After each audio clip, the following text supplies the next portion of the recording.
Anda kembali menyaksikan kabar siang pemirsa. Pesawat Sriwijaya Air SJ182 dipastikan jatuh di perairan Kepulauan Seribu Jakarta setelah dinyatakan hilang kontak 4 menit setelah lepas landas. Dan berikut adalah ilustrasi kronologis kejadian berdasarkan keterangan Menteri Perhubungan Budi Karya Sumadi dan perkembangan kejadian.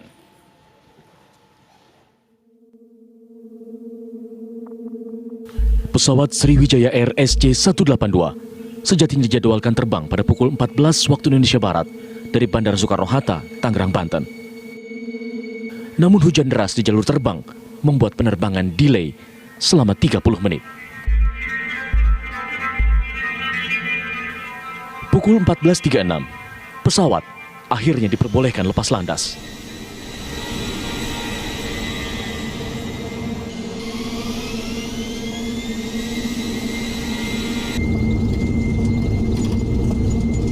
Tak ada deteksi kejanggalan apapun saat pesawat lepas landas. Pilot mengkonfirmasi penerbangannya kepada pihak Air Traffic Control. Pukul 14.37, pilot Afwan bahkan meminta izin naik ke ketinggian 29.000 kaki. Namun, kejanggalan mulai terjadi. Pesawat tak lagi terlihat di radar ATC.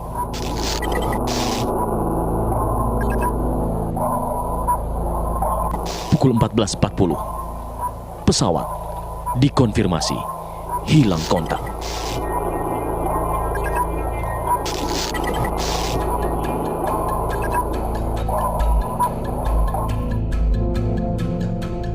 Lokasi hilang kontak berada di sekitar 11 mil laut dari Bandara Soekarno-Hatta.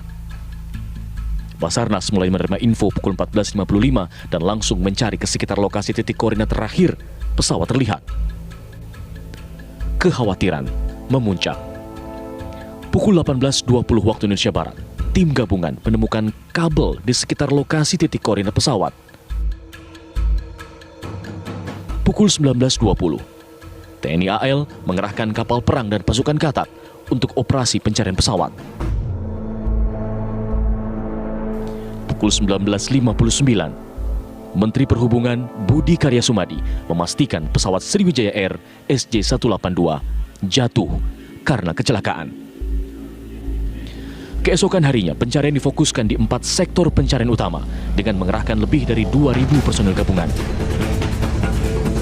Hingga pada Minggu siang, sinyal kontak dari black box pesawat ditemukan dan kini pencarian masih terus dilakukan. Tim TV One mengabarkan.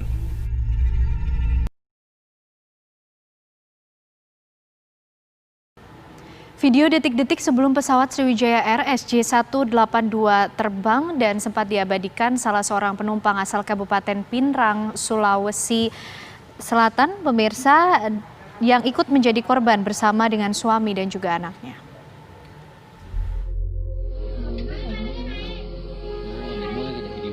Inilah video momen terakhir sebelum pesawat SJ182 yang diabadikan Rusni yang hendak berangkat ke Pontianak bersama Supianto suami dan anak bungsu mereka berumur 2 tahun bernama Abida Dania.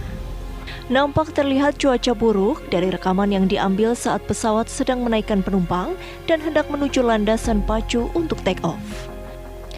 Video ini merupakan dokumentasi yang dimuat oleh Rusni yang merekam suami dan anaknya di dalam pesawat, lalu dibagikan ke anaknya yang berada di Desa Watangpulu, Kabupaten Pinrang, Sulawesi Selatan. Pihak keluarga berharap keajaiban, ayah, ibu, serta adik bisa selamat. Ibunya sendiri baru ke Pontianak dan dijemput sang suami untuk ke Pontianak bersama si bungsu. Hari Sabtu, waktu sudah ada di bandara mulai di atas pesawat. Iya. Beliau bilang apa? Cuma bicara sama anakku, panggil terus anakku. Lalu tiba-tiba langsung menghubungkan ulang, entah datanya kakakku habis atau jaringannya mamaku di sana yang jelek. Setelah itu tidak pernah ada kabar lagi. Terus dari mana dapat kabar bahwa pesawat yang ditumpangi itu jatuh? Dari berita dalam televisi sama di HP banyak namanya orang. Oh, ada namanya ibu di situ? Iya, ada namanya di daftar penumpang. Dari manifest yang ada, Supianto bersama Rusni dan anaknya yang berumur 2 tahun memang tercatat sebagai penumpang pesawat Sriwijaya Air SJ182 tujuan Jakarta Pontianak yang dikabarkan hilang kontak dan jatuh di perairan Kepulauan Seribu tidak lama setelah take off dari Bandara Soekarno-Hatta.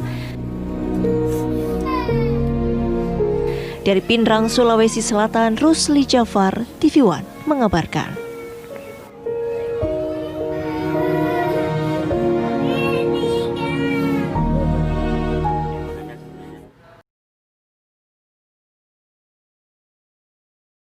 Bagaimana informasi terkini dari Pelabuhan JICT Tanjung Priok? Kita akan tanyakan kepada rekan kami Anggia Eboni dan juga rekan kami Ginavita yang sudah berada di KRI Semarang.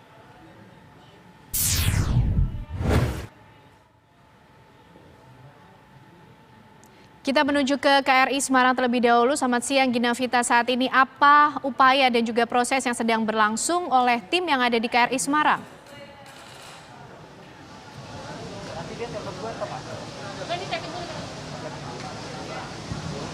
Vita.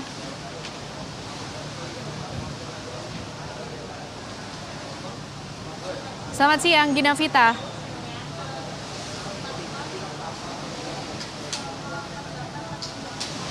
Baik, kami akan memperbarui informasi nanti dari KRI Semarang bersama rekan kami Ginavita. Kita beralih dulu ke JICT Tanjung Priok Jakarta. Eboni, adakah informasi terbaru dari hasil temuan-temuan tim yang dilangsungkan sama proses pencarian di JICT Tanjung Priok? Ya, selamat siang Ken dan pemirsa. Pertama kalau kita bicara soal hasil temuan terbaru, memang hingga siang ini sejak malam tadi masih belum ada kapal yang kembali bersandar membawa hasil temuan dari personel gabungan. Kapal terakhir yang tiba adalah KRI Cucut pada sekitar pukul 10 malam tadi membawa bagian pesawat berupa turbin pesawat yang hingga saat ini masih diletakkan di atas terpal yang sudah digelar di bagian dermaga Pelabuhan JICT 2. Nah, tapi selain itu kami bisa informasikan bahwa saat ini yang bisa Anda saksikan di layar kaca Anda pemirsa bahwa baru saja ada kapal Basarnas, tepatnya KN Sar Basudewa yang baru saja bersandar di area dermaga. Ini nanti informasi yang kami dapat rencananya akan kembali menuju ke area atau ke lokasi jatuhnya pesawat Sriwijaya SJ182. Namun kami belum bisa memastikan nanti pukul berapa akan kembali bertolak ke arah perairan Kepulauan Seribu. Nah, selain kapal Basarnas ini, pemirsa, tadi juga sekitar setengah jam yang lalu atau sekitar 1 hingga setengah jam yang lalu sudah bertolak juga KRI Semarang ke arah lokasi jatuhnya pesawat Sriwijaya Air 182, di mana KRI Semarang tersebut merupakan kapal yang berukuran cukup besar, nantinya bisa menjadi kapal induk ataupun pusat komando bagi kapal-kapal kecil lainnya yang akan disebar ke sejumlah titik, tentunya juga untuk menjangkau area perairan yang lebih dangkal, dan nantinya kapal-kapal yang lebih kecil tersebut biasanya akan membawa para penyelam untuk bisa melangsungkan proses pencarian terhadap bagian-bagian pesawat maupun juga terhadap penumpang atau korban dari kecelakaan pesawat Sriwijaya Air ini. Nah, kami bisa gambarkan juga alurnya untuk di JICT 2 ini. Jadi setiap ada hasil temuan dari lokasi kejadian, ini semua kapal yang melakukan proses evakuasi akan menuju ke pelabuhan JICT 2 ini, kemudian mengumpulkan seluruh hasil penemuan, baik itu serpihan pesawat ataupun penumpang. Jadi kalau untuk hasil ataupun untuk temuan berupa serpihan pesawat, nantinya akan diambil oleh pihak KNKT untuk dilakukan investigasi lebih dalam. Sementara untuk bagian tubuh penumpang maupun properti penumpang semuanya akan diangkut ataupun diserahkan ke pihak DVI Polri, tentu untuk membantu proses identifikasi korban.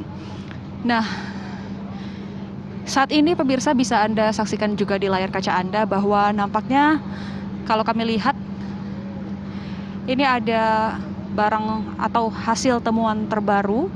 Ini juga sudah ada pihak Basarnas yang nampaknya nampaknya akan menggelar konferensi pers, tapi tentunya kami juga masih menunggu situasinya bagaimana di sini, karena kalau kemarin menurut pihak Basarnas mereka akan menggelar konferensi pers secara rutin, secara berkala kepada awak media ini setiap hari di setiap pukul 8 dan juga pukul 17 waktu Indonesia Barat. Selain itu, Ken, Ana, dan pemirsa, kami juga bisa informasikan ini yang cukup penting adalah proses pencarian di hari ini ada sedikit perbedaan dengan kemarin. Tadi disampaikan oleh Direktur Bidang Operasional atau Operasi Rasman MS yang menyebut bahwa di hari ketiga ini ada penambahan kapal yang dikerahkan untuk melakukan proses pencarian dan evakuasi. Kalau kemarin selama 2 hari ada 30 kapal, sekitar 30 kapal, hari ini ditambah totalnya jadi 53 kapal, ditambah lagi dengan sekitar 18 kapal-kapal kecil seperti Sea Rider ataupun jet ski. Selain pencarian di laut, kita juga tahu bahwa ada pencarian ataupun pemantauan dari udara. Nah, untuk pemantauan di udara disiagakan juga total ada 13 helikopter. Selain itu, tadi pihak Basarnas juga menyebut dalam operasi pencarian pesawat Sriwijaya Air dan juga penumpangnya ini ada lebih atau sekitar 2.600 personil gabungan yang diterjunkan baik itu secara langsung ataupun tidak langsung. Nah, Ken, Ana, dan pemirsa, saya bisa gambarkan juga situasi di sini. Selain tadi atau saat ini ada KN SAR Basudewa milik Basarnas. Ini nampaknya ada kapal KRI John Lee yang baru saja nampaknya tiba. Ini nampaknya hendak bersandar juga di dermaga JICT-2 ini. Kami juga tentunya menunggu apakah hasil temuan yang akan dibawa oleh kapal John Lee ini. Bapak Ibu yang kami hormati. Nah, pemirsa, nampaknya pihak Basarnas akan menggelar konferensi pers. Dan pertolongan hari ketiga, kami akan mengajak Anda untuk menyimak penyerahan barang bukti atau hasil pemaparan dari pihak Basarnas. Kita terima pada pagi ulangi siang hari ini. Nanti akan dijelaskan oleh Komandan Kapal KN Basudewa apa saja yang diserahkan kepada kami untuk selanjutnya kami akan mengolah. Saya persilakan. Ya.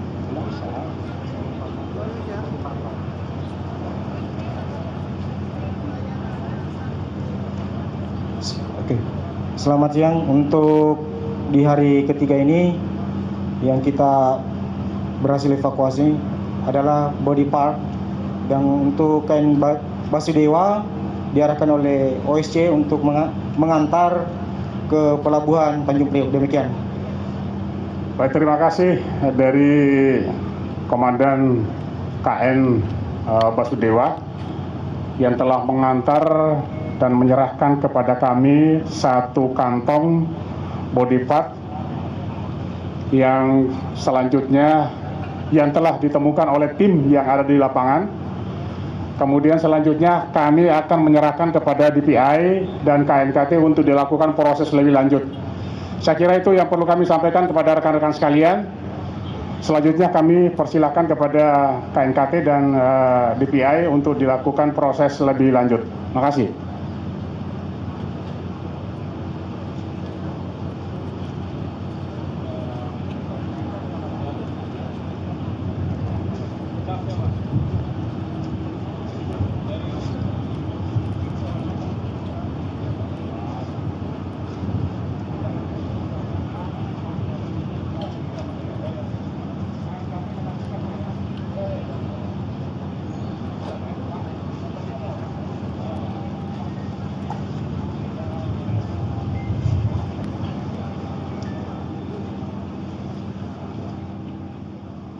Boleh.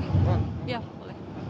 Baik, Ken, Ana, dan pemirsa, kalau bisa Anda saksikan di layar kaca Anda, pihak Basarnas saat ini tengah melakukan penyerahan hasil temuan kepada pihak DVI Polri. Tadi disampaikan oleh pihak Basarnas bahwa dengan menggunakan kapal KN SAR Basudewa ini, mereka berhasil mengangkut hasil temuan berupa body part atau bagian tubuh dari korban penumpang Sriwijaya Air SJ182, dan seperti inilah alurnya ataupun mekanismenya. Jadi seperti ini gambaran setiap kali ada hasil temuan yang tiba, Jadi begitu kapal bersandar, kemudian para petugas gabungan membawa turun hasil temuan tersebut, lalu diletakkan di atas terpal yang sudah digelar, dibatasi juga dengan garis kepolisian. Lalu biasanya akan ada semacam prosesi penyerahan, baik itu ke pihak DVI Polri maupun ke pihak KNKT. Nah, kalau saat ini diserahkan ke pihak DVI Polri karena yang ditemukan berupa body part atau bagian tubuh dari korban. Nantinya setelah diserahkan ke pihak DVI Polri, maka body part tersebut akan dikumpulkan dan dibawa langsung ke Rumah Sakit Polri Kramat Jati, Jakarta Timur untuk dilakukan identifikasi. Jadi sebagai informasi juga bagi Anda pemirsa, khususnya keluarga ataupun kerabat korban yang ingin mencari tahu mengenai proses identifikasi korban, ini bisa langsung datang ke Rumah Sakit Polri Kramat Jati, Jakarta Timur. Juga sebaiknya Anda bisa membawa data postmortem untuk membantu proses identifikasi tersebut. Selain itu, Ken Ane dan pemirsa, kami informasikan juga bahwa hari ini tadi kami juga sudah jelaskan ada penambahan sejumlah kapal, kemudian helikopter. Selain itu ada juga penambahan luas area untuk pencarian pesawat Sriwijaya Air ini. Jadi kalau selama 2 hari kemarin pencarian dibagi ataupun dilakukan ke dalam 4 sektor, hari ini diperluas menjadi 6 sektor dengan luas 222 mil laut persegi. Nah, pemirsa, saat ini Kepala Basarnas Republik Indonesia, Marsdia Bagus Puruhito, memasuki area dermaga.